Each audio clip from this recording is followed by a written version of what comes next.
नमस्कार, मनी गुरु की इस खास पेशकश में आप सभी का स्वागत है। मैं हूं स्वाति रायना। बाजार अनिश्चित हो तो क्या रहे आपकी स्ट्रैटेजी? क्या निवेश बढ़ाएं? कहां निवेश करें?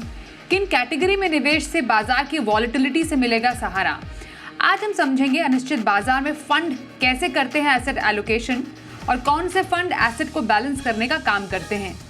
इसी पर रहने वाली हमारी खास चर्चा और दो एक्सपर्ट्स हमारे साथ हैं, उनका परिचय करा देते हैं। हमारे साथ है Hemant Rustagi, CEO Wise Invest, और Pankaj Bhatpal, MD Optima Money. Hemant ji और पंकज जी, आप दोनों का बहुत स्वागत करते हैं मनी गुरु के आज के इस खास कार्यक्रम में। और जानना बेहद जरूरी है कि आखिरकार अनिश्चित बाजार में क्या रहनी चाहिए निवेश स्ट्रैटेजी, और क्या और ज्यादा पैसे लगाएं, रुक जाएं, कुछ स्ट्रैटेजी को चेंज करें। क्योंकि पिछले कुछ दिनों में जैसा हमने बाजार में माहौल देखा, जो फर्स्ट टाइम इन्वेस्टर्स रहे हैं या जो 2020 के बाद जिन्होंने निवेश किया बाजार में, उनके लिए बहुत मेजर एक बाजार में फॉल हमने देखा। एक दिन की ज़बरदस्त वॉलेटिलिटी से सामना हुआ तमाम इन्वेस्टर्स का।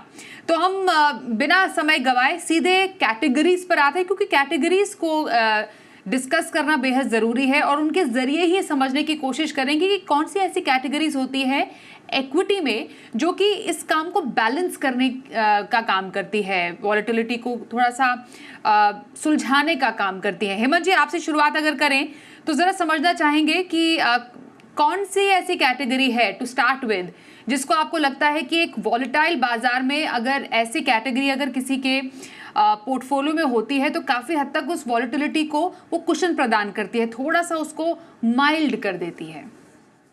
जी स्वाति, आई थिंक ये बहुत ही इंपॉर्टेंट सवाल आपने कहा, और जैसा आपने बिल्कुल सही कहा, जिस तरह की वॉलेटिलिटी हमने देखी एक दिन में, हालांकि उससे पहले दिन और आज के दिन में हमने देखा कि काफी कुछ जो है रिकवरी हमको देखने को मिली है। तो जब हम वॉलेटिलिटी की बात करते हैं, आई थिंक इसके दो इंपॉर्टेंट एस्पेक्ट्स हैं स्वाति।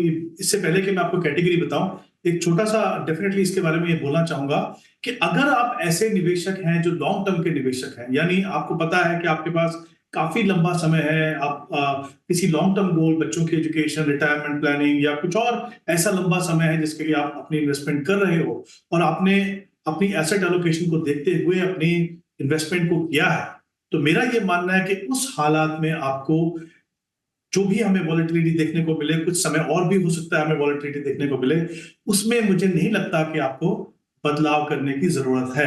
हाँ, अगर आप ऐसे निवेशक हैं, आज अगर देख रहे हैं कि कहां पे मैं पैसा लगाऊं, और दो चीजें हो सकती हैं, या तो आपके पास उतना लंबा समय नहीं है जो इक्विटी को चाहिए, या फिर आपकी जो रिस्क प्रोफाइल है या जो आपकी इन्वेस्टमेंट गोल है वो चाहता है कि वो आपके पास ऐसा एक पोर्टफोलियो बने जो थोड़ा कंजर्वेटिव हो, तो उस तभी आप ऐसे इन्वेस्टमेंट ऑप्शंस को आप देखें। तो ये बहुत ही इंपॉर्टेंट है समझ। सबसे पहले कैटेगरी जो मैं मेंशन करना चाहूंगा यहाँ पे वो है इक्विटी सेविंग। ये जो कैटेगरी है बेसिकली इसमें दो तीन चीजों में इन्वेस्टमेंट होती है। मेजर जो है वो इक्विटी और इक्विटी रिलेटेड इंस्ट्रूमेंट्स में होती है, और कुछ पैसा एटलीस्ट 10% जो है वो डेट में होता है। जब मैं इक्विटी की बात करता हूं तो उसमें जो एक्चुअल इक्विटी एक्सपोजर है वो सिर्फ 20 से 25% रहता है, बाकी जो है वो आर्बिट्राज में रहता है। यानी आपको जो टैक्सेशन है, क्योंकि दोनों मिलके आर्बिट्राज और इक्विटी है वो 65% है, तो टैक्सेशन आपका इक्विटी का है, लेकिन आपका जो एक्सपोजर है इक्विटी के अंदर वो सिर्फ, जैसा मैंने कहा, 20-25 या मैक्सिमम 30% तक रहता है। इस कैटेगरी का फायदा ये है, जैसा मैंने कहा, या तो आपके पास उतना लंबा समय नहीं है, या आप ऐसे निवेशक हैं कि नहीं चाहते हैं कि बहुत ज्यादा पैसा इक्विटी में लगे और ऑटोमेटिकली जो है फंड मैनेजर उसको रीबैलेंस करता रहे। तो आई थिंक ये एक बहुत ही इंपॉर्टेंट कैटेगरी है जहां पे आपको जो ट्रेडिशनल ऑप्शंस हैं या जो डेट फंड्स हैं या जो कंजर्वेटिव हाइब्रिड फंड्स हैं उनसे बेहतर रिटर्न मिल सकती है, लेकिन साथ ही आपका जो रिस्क है वो भी काफी हद तक कंट्रोल है। तो मुझे लगता है एक बहुत ही इंपॉर्टेंट कैटेगरी है इक्विटी सेविंग्स। बिल्कुल। हेमंत जी, साथ ही में ये भी बता दीजिए कौन से फंड्स लगता है आपको इन कैटेगरी से, इक्विटी सेविंग्स फंड्स की कैटेगरी से, जो कि अच्छा कर रहे हैं और जिनको पोर्टफोलियो में निवेशक शामिल कर सकते हैं? जी, आई थिंक इसमें कई सारे फंड्स हैं जो काफी लॉन्ग टर्म से हम अगर उसको देखें तो उनकी परफॉर्मेंस अच्छी रही है। तो शुरुआत में जैसे कोटक इक्विटी सेविंग है, एसबीआई इक्विटी सेविंग है, इसको आप देख सकते हैं। साथ में Nippon India equity saving, SBI equity saving और एडिलवाइस इक्विटी सेविंग, ये 5 फंड्स हैं जिनका लंबा ट्रैक रिकॉर्ड है, जिन्होंने काफी कंसिस्टेंसी से परफॉर्म किया है। और सबसे इंपॉर्टेंट चीज है, जैसा मैंने कहा, कि कहीं ना कहीं एक इंटरनली एक कैप है कि इक्विटी में से ज्यादा एक्सपोजर नहीं। ओके, तो इक्विटी सेविंग्स फंड पर की हमने चर्चा खास, जो कि एक ऐसा फंड है जिसमें आर्बिट्राज का एक कंपोनेंट होता है और ये काफ़ी इंपॉर्टेंट है किसी भी मार्केट वॉलेटिलिटी से आपके पोर्टफोलियो को बचाने के लिए। तो ऐसी ही कैटेगरीज की हम चर्चा कर रहे हैं जो कि जिसमें आपको थोड़ा सा सहारा मिलता है एक अनिश्चित बाजार में, क्योंकि उनकी कॉम्पोजिशन ही कुछ ऐसी होती है ऐसे फंड्स की। तो उसमें से एक इक्विटी सेविंग्स फंड शामिल है।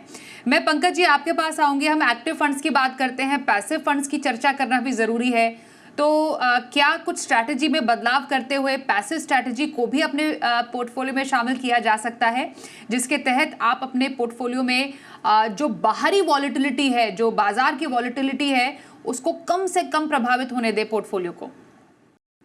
स्वाति जी नमस्कार। बिल्कुल सही कहा आपने। देखिए, पहली बात तो मैं जो अभी हेमंत जी कह रहे थे, उसी बात को मैं एग्री करता हूं उनके साथ में कि ऐसा नहीं है कि आप पहले से निवेश कर रहे हैं, लॉन्ग टर्म का आपका गोल है तो आपको बदलाव करने की जरूरत है। लेकिन आपके पास पैसा है इस वक्त पर और आप ये डिसाइड नहीं कर पा रहे हैं कि किस तरह से आपको लार्ज कैप, मिड कैप, इस तरह से निवेश करना चाहिए, तो आप पहले कम से कम ऐसे फंड्स जहां पर बाजार के उतार चढ़ाव का जोखिम कम दिखाई दे, उस तरह के फंड्स को आप इंक्लूड कर सकते हैं। तो इक्विटी सेविंग्स तो खैर ऐसी कैटेगरी है जहां पर आर्बिट्राज है और यहां पर डेफिनेटली रिस्क भी कम होगा, रिटर्न्स भी आप एक प्योर इक्विटी के जैसे नहीं देख पाएंगे। लेकिन यदि आपको प्योर इक्विटी फंड्स में इन्वेस्ट करना है तो ऐसे में मेरे हिसाब से इस तरह के माहौल में लार्ज कैप कैटेगरी जो है वो बेटर होगी। और लार्ज कैप में भी क्योंकि एक फैक्टर इन्वेस्टिंग है, तो जैसे हम बात करें निफ्टी 100 लो वॉल 30 इंडेक्स की, तो यहां पर क्या होता है कि जो निफ्टी 100 इंडेक्स है यानी कि टॉप 100 कंपनीज हैं, उनके लो वॉलेटिलिटी वाले सिलेक्टेड 30 स्टॉक्स इसमें इंक्लूड होंगे। तो यहां पर आप थोड़े से उतार चढ़ाव कम रहने की उम्मीद रख सकते हैं और आपका निवेश जो हो रहा है लार्ज कैप में हो रहा है। तो ऐसे में ICICI prudential Nifty 100 low wall 30 ETF fund of fund और साथ ही मोतीलाल ओसवाल एसएनपी बीएससी लो वॉल 30 इंडेक्स फंड, इन फंड्स को आप कंसिडर कर सकते हैं। ओके, तो पैसिव स्ट्रैटेजी में स्पेशली लार्ज कैप जो है वो पोर्टफोलियो में शामिल किया जा सकता है, जिसमें निफ्टी 100 लो वॉलेटिलिटी 30 इंडेक्स वो शामिल किया जा सकता है। ऐसे 30 स्टॉक्स का बास्केट जो कि बहुत ही कम वॉलेटाइल होते हैं, बहुत ही कम उतार चढ़ाव वाले स्टॉक होते हैं, उनमें निवेश होता है इन फंड्स का, जिसमें फंड ऑफ फंड शामिल है आईसीआईसीआई प्रू का, मोतीलाल ओसवाल का, बीएसई लो वॉल 30 इंडेक्स फंड शामिल हैं। तो ये एक एक्टिव स्ट्रैटेजी हुई, एक पैसिव स्ट्रैटेजी हुई।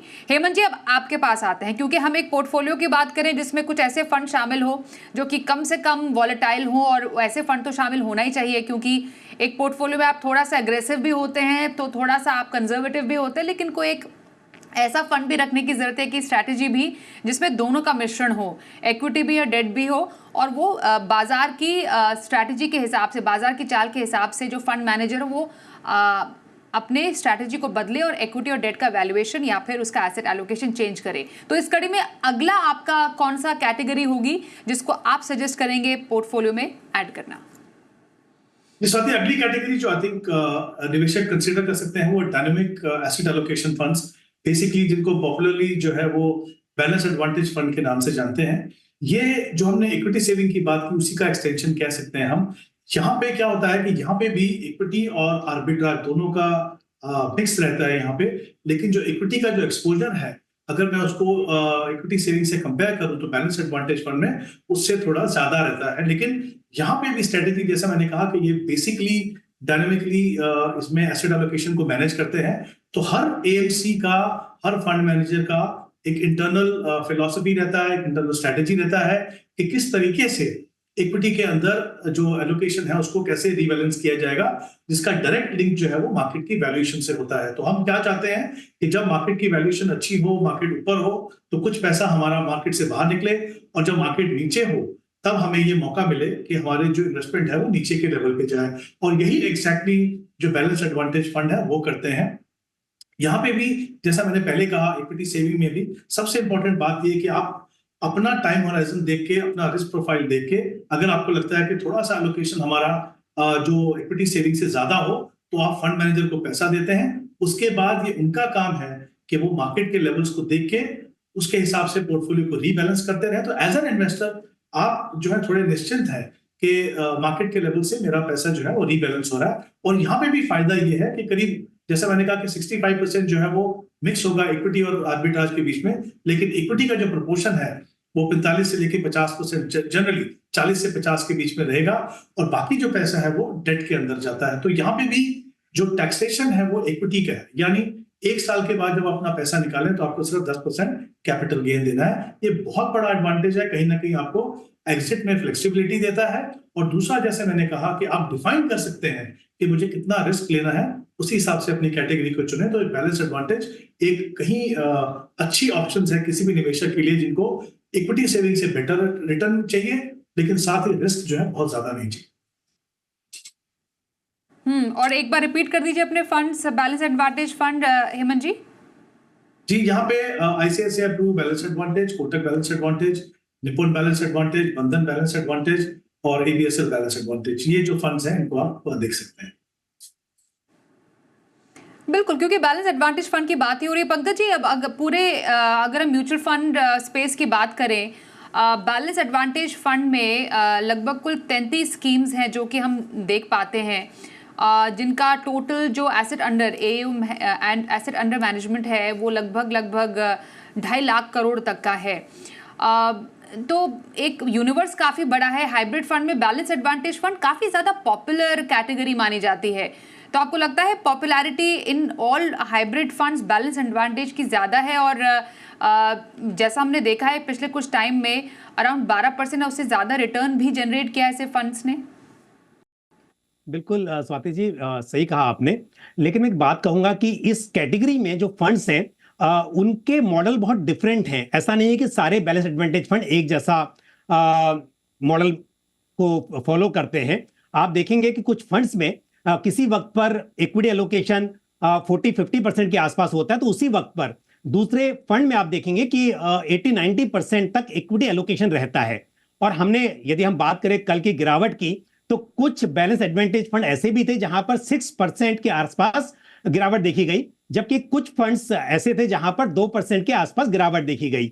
और यही बात उनके रिटर्न्स में भी थी। यदि आप पास्ट परफॉर्मेंस देखें तो लास्ट 1 ईयर में शायद कुछ फंड्स ने 30-40% का रिटर्न डिलीवर किया, 60% तक का भी किया सिलेक्टेड फंड्स ने, और किसी ने शायद 25% के आसपास किया।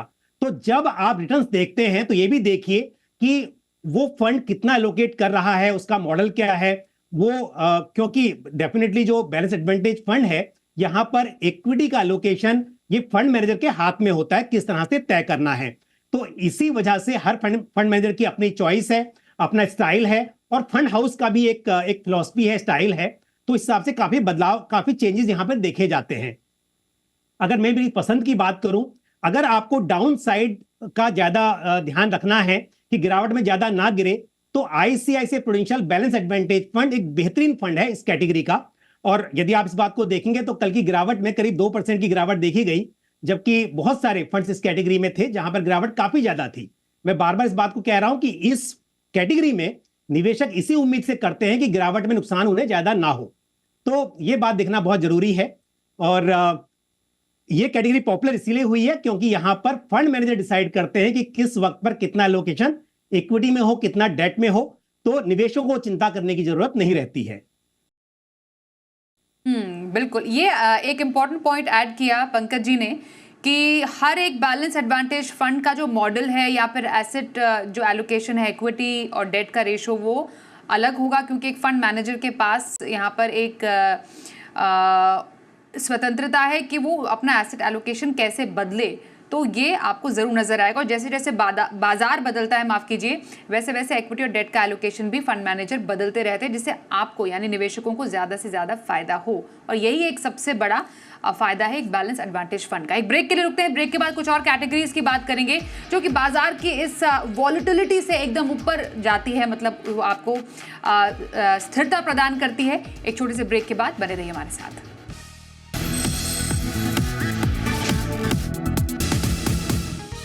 तो अगर आपको मुनाफा कमाना है तो आपको और निवेश करना जरूरी है, लेकिन ये निवेश कैसी कैटेगरीज में, कैसे फंड्स में हो? अगर बाजार अनिश्चित हो तो आपको स्ट्रैटेजी क्या बनानी चाहिए? ऐसे कौन से फंड हो सकते हैं जो कि बाजार की वॉलेटिलिटी में भी कारगर साबित होते हैं? इस पर हमारी खास चर्चा चल रही है। हमारे साथ हेमंत रुस्तगी हैं और पंकज मटपाल, इनसे कर रहे हैं खास बातचीत। अब तक हमने कुछ फंड्स की बात की, कैटेगरीज की बात की, जैसे इक्विटी सेविंग्स फंड शामिल है, निफ्टी 100 लो वॉलेटिलिटी 30 जो कि एक पैसिव स्ट्रैटेजी का लार्ज कैप फंड है वो शामिल है, बैलेंस एडवांटेज फंड पर हमने खास चर्चा की। पंकज जी और हेमंत जी हमारे साथ है। हेमंत जी, अगली कैटेगरी क्या हो सकती है जिसको हम अपने पोर्टफोलियो में शामिल कर सकते हैं वॉलेटिलिटी से बचने के लिए? जी स्वाति, आई थिंक अगली कैटेगरी भी हाइब्रिड कैटेगरी में है। जैसे हमने शुरुआत की इक्विटी सेविंग से, हमने कहा कि अगर आप बहुत कम एक्सपोजर चाहते हैं इक्विटी में तो वहां पे जाइए, उससे थोड़ा ज्यादा चाहते हैं तो फिर आप बैलेंस एडवांटेज में जाइए, और उससे अगर थोड़ा ज्यादा चाहते हैं लेकिन ये नहीं चाहते कि वो ऑलमोस्ट 90% 95% तक इक्विटी में जाए तो फिर वहां पे एक और कैटेगरी है एग्रेसिव हाइब्रिड फंड। जाहिर सी बात है, जैसा कि नाम से पता चलता है, यहाँ पे करीब 65% पैसा जो है मिनिमम इक्विटी में जाता है। ऐसे भी फंड हैं जहाँ पे एक्सपोजर बहुत ज्यादा होगा, तो ऑब्वियसली आपको उनकी एसेट एलोकेशन देखनी है और किस तरह का मॉडल जो है वहां पे फॉलो किया जाता है वो भी देखने की जरूरत है। अगेन यहाँ पे क्योंकि एक्सपोजर जो है 65% जनरली रहता ही है, तो टैक्सेशन भी यहाँ पे इक्विटी का है, बट ये उन निवेशकों के लिए है, पहली बात, जिनका जो टाइम होराइजन हो वो मीडियम टर्म का हो। दूसरा, जो नहीं चाहते कि पूरा पैसा इक्विटी में हो। आई थिंक वो जो हर हाइब्रिड फंड में एक इंपॉर्टेंट जो कंडीशन है वो यहाँ पे भी अप्लाई होती है, लेकिन वो कंफर्टेबल है कि 65% तक हम जा सके, और कभी कभी उससे थोड़ा ज्यादा भी हो सकता है। तो ये एक इंपॉर्टेंट कैटेगरी है जिनमें जाहिर सी बात है रिटर्न जो है वो इक्विटी सेविंग और बैलेंस एडवांटेज से ज्यादा होगी, बट जो अटेंडेंट रिस्क है, क्योंकि इक्विटी का एक्सपोजर ज्यादा है, तो वो भी यहाँ पे ज्यादा देखने को मिलेगा। तो बहुत इंपॉर्टेंट है, जो भी निवेशक इसमें निवेश करें वो अपना रिस्क प्रोफाइल को देख लें, और जैसा मैंने कहा कि यूजुअली जो है वो मीडियम टर्म जो है, कम से कम 5-6 साल का उनका जो है टाइम होराइजन होना चाहिए जब आप किसी एग्रेसिव इक्विटी हाइब्रिड फंड में पैसा लगाते हैं। ओके, कौन से फंड्स हो सकते हैं ये हेमंत जी? देखिए, यहाँ पे हम अगर फंड्स की बात करें तो ICICI blue equity and debt है, कोटक हाइब्रिड फंड है, SBI हाइब्रिड फंड है, निप्पॉन हाइब्रिड फंड है, और बंधन इक्विटी हाइब्रिड फंड है। ये कुछ 5 फंड्स हैं जो काफी कंसिस्टेंट रहे हैं, और आई थिंक समवेयर अगर आप इनका मॉडल देखें तो कहीं ना कहीं वो कंट्रोल है कि कितना पैसा इक्विटी में जाएगा और कितना पैसा डेट में जाएगा। Right, okay. पंकज जी, आपके पास आपकी तरफ से अगली कैटेगरी कौन सी हो सकती है जहां पर वॉलेटिलिटी से काफी ज्यादा हद तक सुरक्षा प्रदान होती है? बिल्कुल, देखिए, इस में हम बात करें तो अगेन, क्योंकि बात चल रही है बैलेंस एडवांटेज फंड्स और अग्रेसिव हाइब्रिड फंड की, तो एक कैटेगरी है मल्टी एसेट एलोकेशन फंड। और मल्टी एसेट एलोकेशन में इक्विटी और डेट के साथ साथ गोल्ड भी शामिल होता है। मतलब यहां पर मिनिमम 3 एसेट क्लासेस का होना जरूरी है, और minimum 10% allocation each asset class में होगा। अब ये डिपेंड करेगा अगेन फंड के ऊपर कि इक्विटी में एलोकेशन कितना होना है और डेट में कितना रहेगा। लेकिन एक बात तय है कि हाइब्रिड कैटेगरी है, और क्योंकि इक्विटी एलोकेशन यहां पर लिमिटेड मात्रा में होगा तो वॉलेटिलिटी की संभावना भी यहां पर कम रहेगी। और लॉन्ग टर्म में हम देखते हैं हमेशा कि different asset classes differently perform करते हैं, जिसका फायदा निवेशकों को यहां पर मिल सकता है। तो ये भी एक बेहतरीन कैटेगरी है जो किसी भी वक्त पर, इस वक्त क्योंकि हम मार्केट में उतार चढ़ाव की संभावना देख रहे हैं, पर उसके अलावा भी पोर्टफोलियो में शामिल इस कैटेगरी के फंड्स किए जा सकते हैं। कैसे फंड्स हो सकते हैं पंकज जी? बिल्कुल, इस कैटेगरी की बात करूं तो अगेन एक जैसे ICICI prudential asset allocator fund है, इसे आप शामिल कर सकते हैं। साथ ही ICICI prudential multi asset fund वो भी हो सकता है, दोनों फंड हैं। उसके अलावा White Oak Capital multi asset allocation fund, ये भी बेहतरीन इसका पोर्टफोलियो है, ये भी कंसिडर किया जा सकता है। ओके, तो ये है मल्टी एसेट एलोकेशन फंड, जिसमें इक्विटी डेट के साथ गोल्ड का भी आपको मिलता है एक्सपोजर।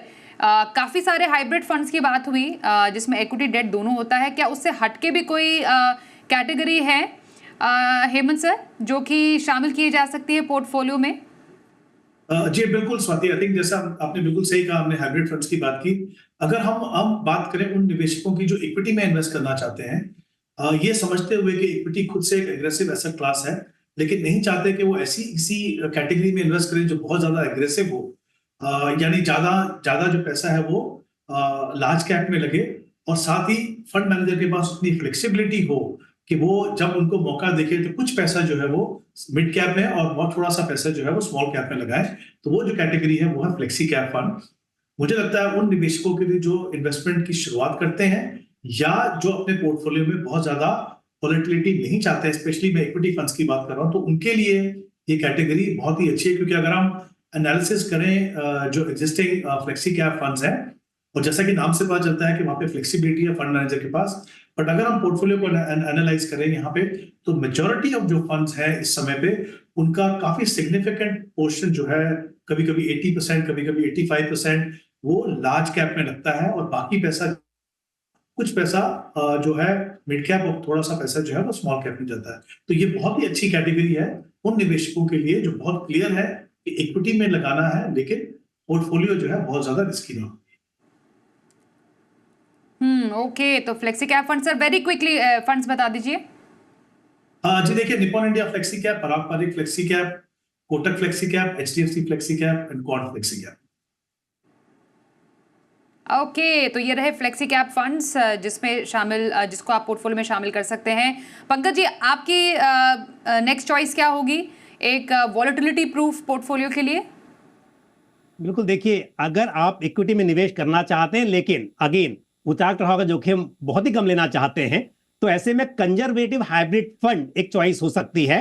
और जैसा अग्रेसिव हाइब्रिड फंड में इक्विटी ज्यादा होती है, तो कंजर्वेटिव हाइब्रिड फंड में डेट में एलोकेशन ज्यादा होता है। यहां पर इक्विटी एलोकेशन 10% टू 25% के बीच होता है, और बाकी जो एलोकेशन है वो डेट में होता है। तो ऐसे निवेशक जो इक्विटी थोड़ा सा अपने पोर्टफोलियो में शामिल करना चाहते हैं, और उनके लिए मेरे हिसाब से ये एक अच्छी कैटेगरी है।